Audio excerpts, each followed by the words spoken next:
Hi guys, I'm Olivia here today with Litepanels on the farm talking about Astra.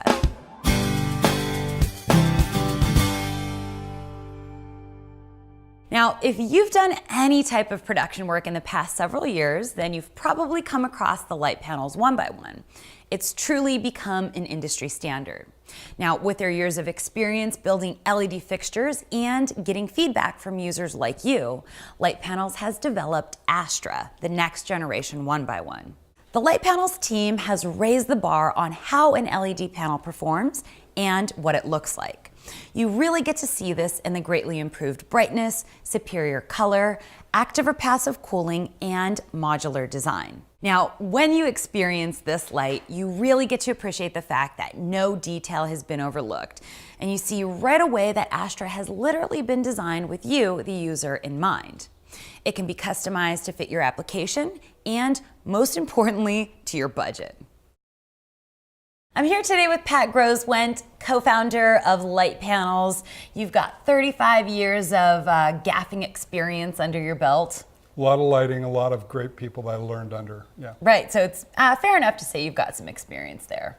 I'll agree. All right, so today we're talking about Astra, and I guess let's go straight into the brightness of this light. It's a lot brighter. It's a lot brighter. It's 4 times as bright as the existing 1x1s that are on the market that your clients are used to or have seen before. Okay, and you guys are known for the flagship 1x1, your light panel, the first generation.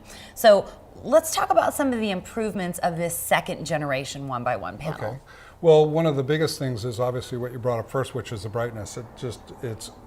It baffles people how something so small can be so bright. So we're 4 times brighter. Yeah. And the reason that we're 4 times brighter is the design that we incorporate with the LED chip and the lensing. The lensing specific to us from our design, it attaches to the LED to give you a very excellent spectrum of light output, as well as beam angle and spread. The intensity is very important, but also the color quality of the light is so important with all of our products.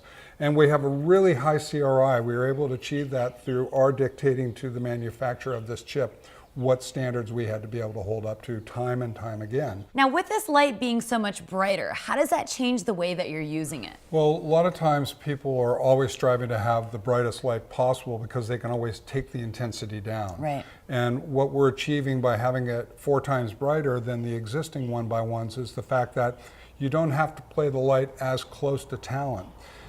Inverse law, the further it goes, the wider the beam angle of light spreads, but also the intensity drops. So now we're giving you more opportunity to set the light further back, still get that same quality of light illumination and color temperature, and mixing it to what you need from a greater distance and still having enough light. So it's a huge improvement in a lot of individuals' different style of usage, where they want to have a little bit more room around the talent and the camera. And by having it designed to be so practical and so bright, now you can do it. Now, how are you managing the temperature on this light? When you talk about temperature, I think you're talking about the internal temperature of the LED, correct? Yes. So as we've always been bringing up, thermal dynamics is a really important part to all of our products, because we want a long-running product for their investment, a good ROI, if you will. And one of the things that's so unique about this is the fact that we use a solid aluminum core that the LEDs are attached to for even distribution of the heat coming off of the die. And by the way the air is passed through, either in a passive or an assisted through a silent fan mode, you're getting proper cooling of that LED while you're delivering the amount of light. So in managing those thermals, we're getting the optimum brightness and color from the LEDs. Correct. So one of the advantages we've designed into it is the fact that in the back of the unit, we have an internal fan, but that internal fan can be switched off. And that allows you to run it in silent mode if you're very close to a microphone or a subject matter where it's going to be distracting or a nuisance for the mixer. And all it's doing is dropping the intensity down. You still, in that mode, have twice as much light from the existing. So the value is you want as much light as it's capable of. You have the fan on, and if you need it to be in a silent mode where it's a little closer to talent, you just flip a switch and it goes into fanless mode, so the passive takes over. Pat, something that I noticed also was the new modular design on the Astra. Can you tell me about that? What we have here is our base unit, for instance, and we have a cover plate, as you can see, with our logo on it. If you were to take that cover plate off, no tools are required. We could take this DMX module. Simplest way to do it is to tilt the light and just snap it and lock it into place. It lights up with the logo, and it goes to a menu. It's telling us right away what's happening with the light, where its level is as far as output, color, temperature. And the benefit of the modular design is we're going to continue and increase modular pieces for wired or wireless control, and just keep allowing technology to take us to a more premium position with the light. Okay, so with this DMX control, what exactly can we control on the light? We can control everything from the color temperature. Manually, we can control the color temperature, shifting from full output to daylight to tungsten and back and forth. What the DMX module allows for is the same control through a control board, just like our existing 1x1s do, but with more interface available so you can see what's happening with the unit. The really cool thing about this, no pun intended, was when we were talking about the passive or fan-assisted cooling. Through DMX, you can turn the fan off or on. Okay, now let's talk a little bit about the yoke. Tell me about the design of this yoke. Well, the yoke's designed for the fact that it's easy to manipulate. It keeps the light forward on a center of gravity at the same time, which is kind of an oxymoron. How can it be forward a center of gravity? But the design is so much that it allows you to tip it without blocking any of the light from the yoke below it. At the same time, tipping it at a straight up angle, whatever your fancy is for wherever you're using it. And also the ergonomics of being able to grab it. For instance, sometimes when I'm using it, I don't want to reach for the dimmer with one hand and have the light moving. So I can actually, Hollywood style, I can grab it from the side here.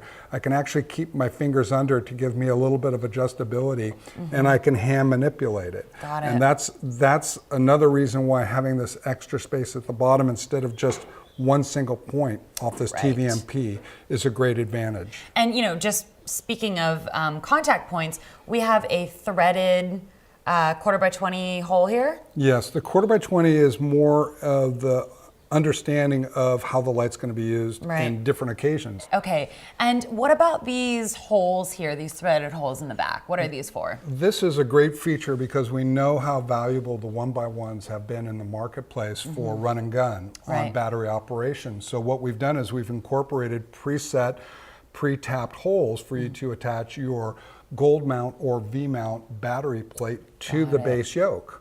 Now with that option, you have two things happening.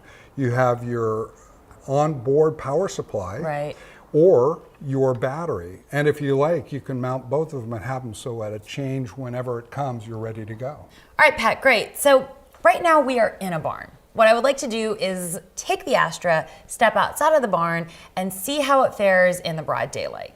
I love that opportunity. I think it's really an important part of people, especially your viewers, being able to see how it really looks visually as much as reading a stat sheet.